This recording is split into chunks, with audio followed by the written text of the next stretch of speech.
It's time to put some of these models to work. How do we pick the best models? Let's go through. We're going to need a few more models. But which leadership style is the best? Well, it all depends.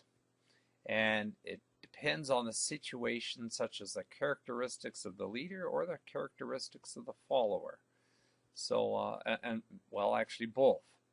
So think of some times when you could give examples of each of the above where it really depended on the follower or vice versa with the leader. I mentioned to you in the last insert that there were some other models, and so now we're going to go through them as they relate to different situations. Starting off with Fiedler's contingency model. Hershey and Blanchard, very well known in the business community. There's one called the path goal, and then there's another one that's the model leadership. So the approach is, let's examine the impact of the leader's style on the situation and the expected outcomes. So starting with Fiedler's contingency model, if you notice on the left-hand side of this chart, the situation right here, these are good, high task structure, even low task structure, and position power might even be weak, but the most favorable approach is to have a task-oriented leadership behavior. And similar, if you have poor relationships with the staff and the structure is very low, it's better to have, whether you're strong or you're weak, the most favorable approach is to be task-oriented, whereas in the middle, it's kind of moderately favorable. That kind of gives you an idea. Now, there's different ways of having styles, and you might be telling, as you can read, you can go around that it starts there and it ends up at delegating. And this is, we'll wait for the slow reveal. It's about the leaders, but it's not about the followers themselves. So we'll do a little bit of a build here. Boy, it takes forever, doesn't it? The directive model of this is to tie in competence, and we'll just take a look at some of the different aspects of this. We got directive behavior going along the x-axis and the supportive behavior going along the y-axis. And finish this off here, and you see D1 through 4 tie into these 4 boxes. So what's your leadership style? Good question. And we need to pursue that in the exercises here. So some conclusions. There are actually primary styles I find when I'm very, very, very busy. Then I slip into a secondary style. The more flexibility you have in your style, the more effective you can be. Different styles have different levels of effectiveness, and people have blind spots. We all do. So how can you address those blind spots and improve on them?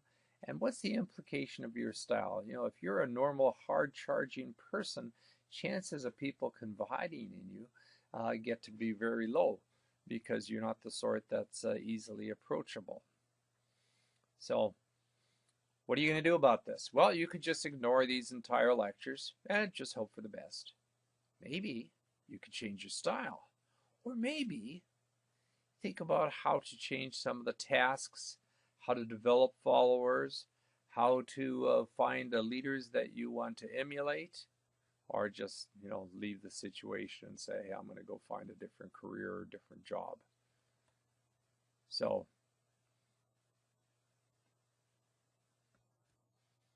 the path goal theory. The idea behind this is to clarify what path your staff need to take to get to the results you'd like to have obtained. Now, the leaders can change styles, and we assume that they're astute in assessing some situational contingencies. So that's that one. I'm going through these very fast. Each one of these we could easily spend an hour on or more just in exercises. The decision-making and leadership model, the idea behind this is they know when to involve subordinates in decision-making. So many of the times they make their own decisions, but at some points they actually bring in some key staff and say, give me your thoughts on making decisions. Assumptions here, the leaders can change their style. They allow participation in the decision making, and by involving their staff, every one of the members involved in this are now more committed to the decision. That's the example would be of me saying to you, well, you've got 4 months to get this done. That's it. Go get it done, versus saying, well, let's get together and figure out how long this is. And we all get together, and some say 16 weeks, some say 15, one 17, and we all end up saying, it's probably 16 and a quarter weeks, so that's what we're going to do. But you're now all committed. Now, some contemporary approaches are transformational leadership, and I found this extremely effective. I was president of the Executives Association in San Francisco, which was started in 1916. And as a result of this first social networking business group, there are now 100 of them. I presented at about 10, I guess, now. But this was the founding one, and while other chapters were doing very well, this one was on Skid Row. And when I came to it, it was down, slipping down below 30 members who showed up for lunch. We were out of money. We were paying last month's bills with next month's dues, and it was really sad.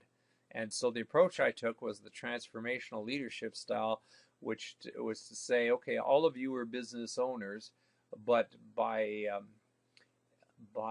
looking at the common goal of the organization over your own individual goals of trying to get business leads and trying to take out of this community as much as you can to your advantage, by working together for a larger common advantage, everyone wins. And that's exactly what happened. And when I left them last year, they had the most money in the bank they've had in probably 30 years.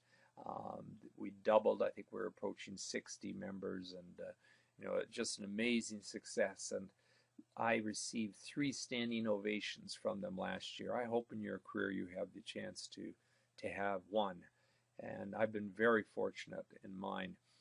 And they asked me, they said, how did you do it? They're all business owners, they're CEOs of companies. And my answer was transformational leadership, and I showed him that in the last weeks of my time there. So you have to have some sort of charisma on these things, but the characteristics of a charismatic leader is I came in and I articulated the vision for this association. I certainly set high expectations. You can ask anybody who's taken a course for me, my children, my wife, my family.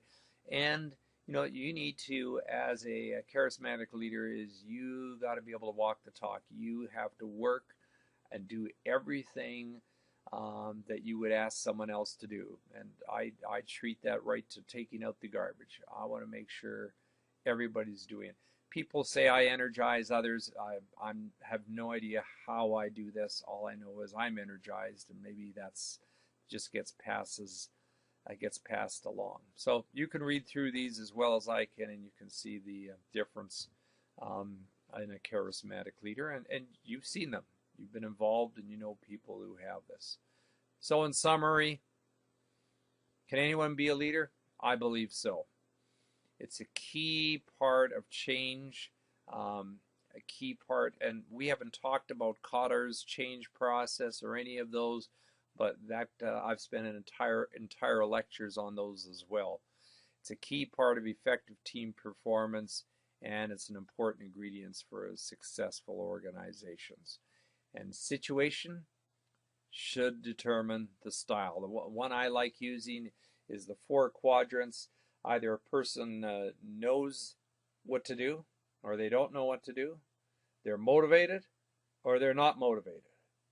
And if they know what to do and they're highly motivated, I take the hands-off approach in leadership. I let them run. You know, they might update me once a month, then that's okay.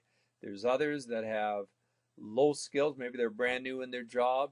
Maybe they're not motivated, and then I take a hands-on. You know, there's regular updates, certainly, and not just weekly, but I'm touching base with them as much as I can to see how they're progress. I'm very specific on my tasks. All those sort of things make a difference. And of course, the other two have varying things in between. So that's a little bit of a summary on leadership and the importance of leadership. And I hope you can appreciate in software project management of how some of these skills that I've added to the curriculum and course structure can be of help to you.